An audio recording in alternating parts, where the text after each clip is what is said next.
You know, there's really nothing that scary happening on there today, but you know what can be scary? The first time you try something. And that's why in this episode, I want to talk about 5 first films from directors who went on to great cinematic success. This is the Kazdoy Closet. I'm Kazdoy. That's the closet full of all kinds of stuff I love. So let's talk about The First Time by 5 different directors. We're going to start in the late 60s, where a young man named George Lucas was a film student at USC, and there was a film festival of student films, and his film THX 1138 was in the competition, and he ended up winning. In the audience was none other than Francis Ford Coppola, and he liked what he saw, and he said to George Lucas, you know, let's partner up and let's get this feature film made of your short student film. So they went ahead and they made THX 1138. It's a science fiction film. It's really about consumerism gone wild. And it also has an incredible soundtrack to it. Not really music, but the sound design of it. And that was done by a gentleman named Walter Murch, who co-wrote the film with George Lucas. It was shot at in Northern California in the BART system. Now, if you're not familiar with that, it's the Bay Area Rapid Transit, and it wasn't open yet. So the tunnels were empty, so that's where they shot a lot of the film. The look of it is sort of a used future, where not everything is pristine. Some of it's a little grimy, not everything works right. That's a vision he later used in a film you may have heard of called Star Wars.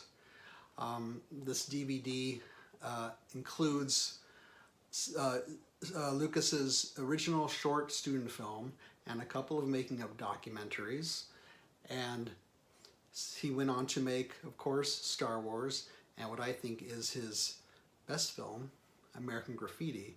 And if you watch American Graffiti again, you'll notice the character of John, who drives a hot rod, and on his license plate it says THX 1138. Another very successful director was Steven Spielberg, possibly the most successful director of all time.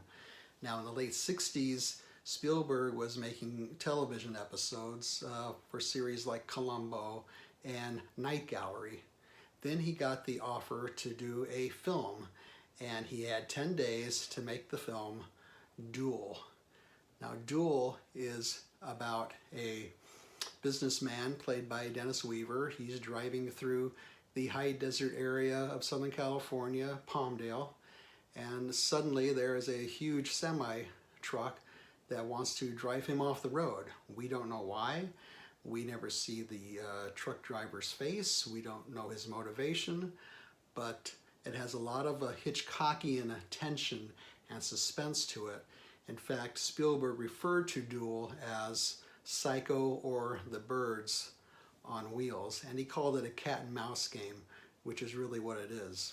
Now, among the 5 films I'm going to talk about today, this is the only one that wasn't written by the director. It was written by Richard Matheson, who is famous for his Twilight Zone episodes and also for writing the sci-fi classic, The Incredible Shrinking Man. This DVD has a couple of extra features on it, including an interview with Steven Spielberg about Duel. Now, Duel was actually made for TV. It was a movie of the week, but I'm going to refer to it as his first feature film anyways, because it was so popular and the ratings were so high for Duel on TV that they added some extra footage to it, shipped it over to Europe, and put it in theaters there. So Duel, his first feature film, in my estimation. And of course, Spielberg went on to make several other famous films that we all know and love. E.T., Close Encounters of the Third Kind, the Raiders of the Lost Ark films, Jaws, Schindler's List, one of my favorites of his, Minority Report, and so Duel, Spielberg's first feature film. Now, going back a little bit further to '68, We have, you may have heard of a individual named Roger Corman. Roger Corman was a director and a producer, but mainly known as a mentor to several people who became famous filmmakers and very successful filmmakers, such as Francis Ford Coppola and Martin Scorsese and James Cameron and Jonathan Demme and Peter Bogdanovich, who arranged for his first film to be made, and that's Targets. Now, he said, you can make this film, but I have two conditions. First of all, you have 25 days in which to make it. That was kind of standard for Roger Corman. Sometimes it was only 3 days.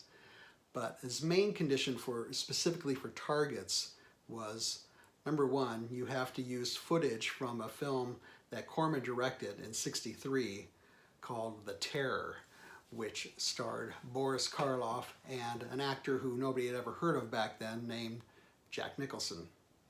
Second condition, Bogdanovich had to hire Boris Karloff for 2 days because Karloff owed Corman 2 days of work. Well, Karloff loved the script so much that he worked for 5 days and didn't take any pay for it. And at the time, he was in pretty bad health, poor health.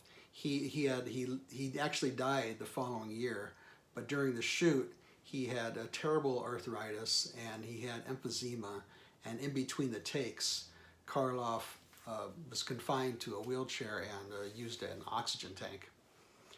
The screenplay was written by Bogdanovich. He wasn't too happy with it. He sent it to a friend of his, the great filmmaker Samuel Fuller, who worked on it and revised it, and Bogdanovich said improved it 1,000 times. But Fuller said he didn't want any credit for it, no pay for it, because he wanted to be Bogdanovich's film, which was very gracious of him. What's the film about? There's two plots that are unrelated but sort of come together at the end.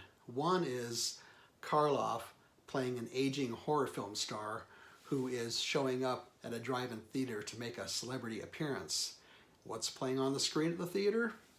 The film I mentioned earlier, The Terror.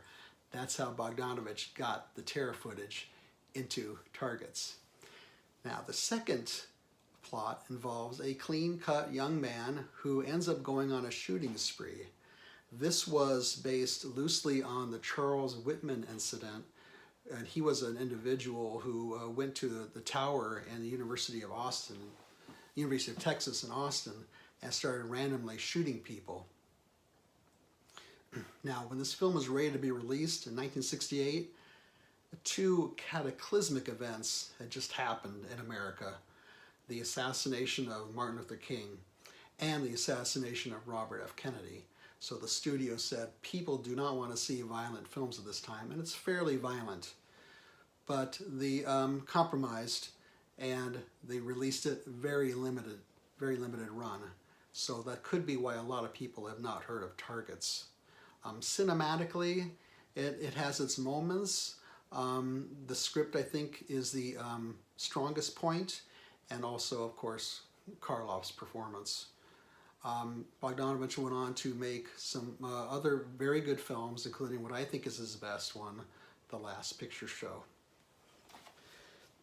Now we're getting into really low budget territory, and this is in 1971, but this film was released in '73. But in 1971, a 21-year-old young man took all his bar mitzvah money and some money from family and friends and had $60,000 to play with. He had 11 days to shoot his first film, and the man was John Landis, and his first film, Schlock. Now, John Landis played the main character, the Schlockthropus, or Schlock for short, sort of a Bigfoot or Missing Link type character. And the film itself is a bit of a riff on King Kong and Beauty and the Beast. It's very low budget. It was filmed in the valley, San Fernando Valley, in 110-degree heat.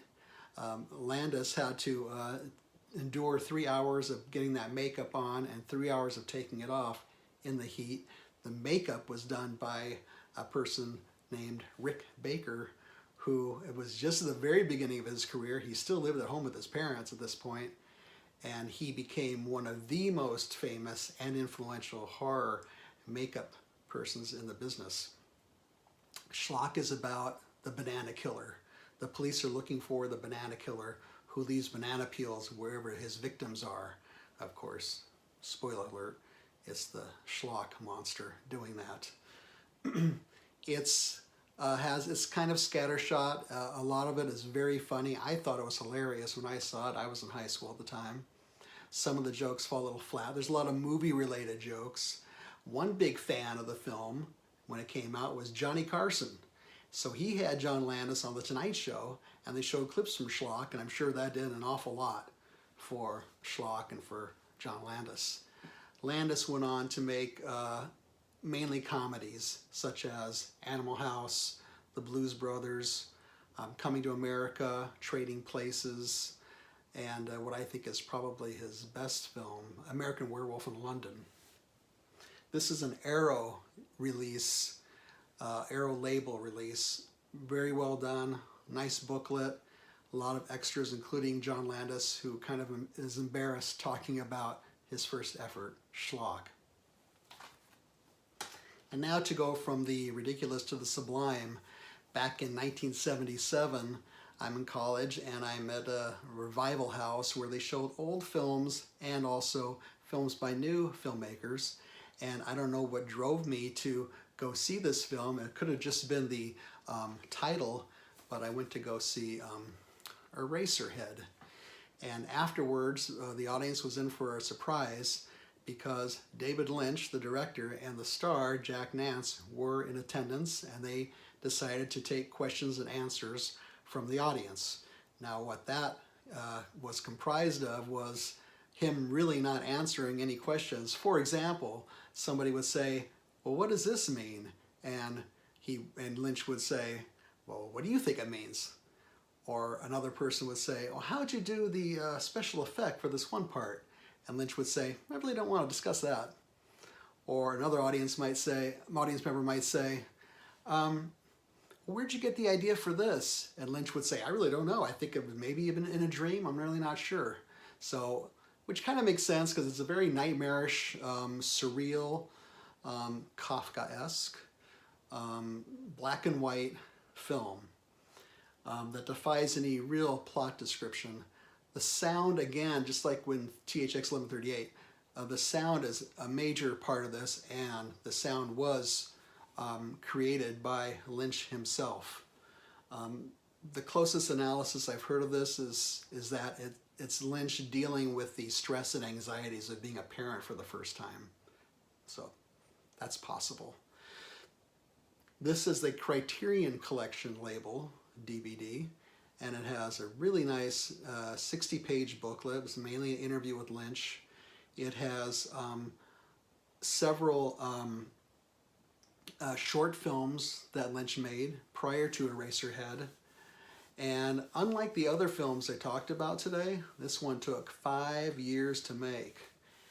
And why did it take 5 years? Well, there's a 85-minute documentary all about it on here. There's management problems, money problems, the usual suspects. But Eraserhead, if you like David Lynch, who went on to make The Elephant Man, one of my favorites, Blue Velvet, Mulholland Drive, and of course the classic TV series Twin Peaks, then if you like that kind of stuff, Eraserhead, definitely worth checking out. And you know, all the DVDs I've talked about today, some are streaming, all can be purchased. They're not that expensive. This particular one you can get for 20 bucks right now. It's usually 40 bucks. So if you want to pick any of these up or check them out, that's my tip for you.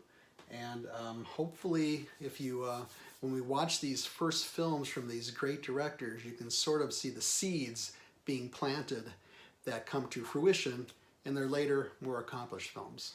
So, I want to thank you for watching this episode.